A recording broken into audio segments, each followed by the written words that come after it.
And we're back, and this time I'm going to show you how to use the white balance in Camera Raw.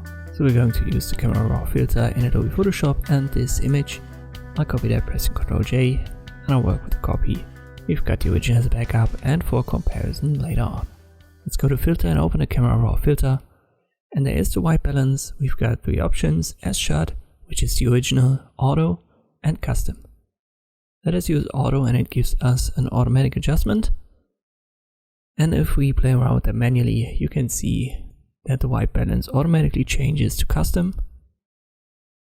So custom is just another name for manual adjustments. You can always set it to 0 again by double clicking on the little triangle below the scale, or by typing in the value 0.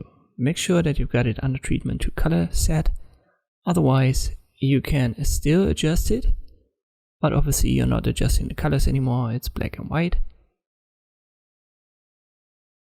We've got this white balance tool in the top menu, and look at the values for the color channels red, green and blue.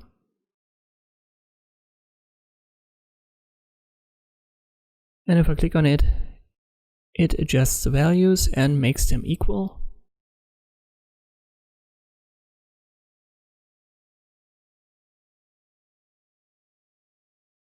So here is a huge difference between red and blue, and if I then left click, it'll, you could say, somewhat equalize the different color channels.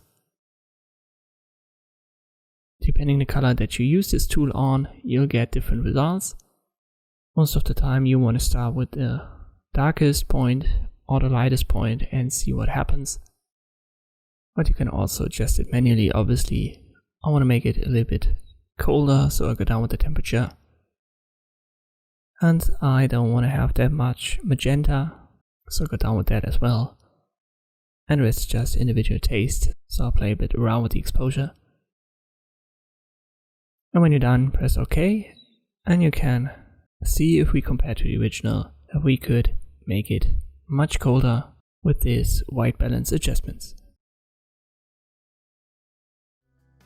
I hope this video was helpful. Thank you for watching, and I'll see you next time.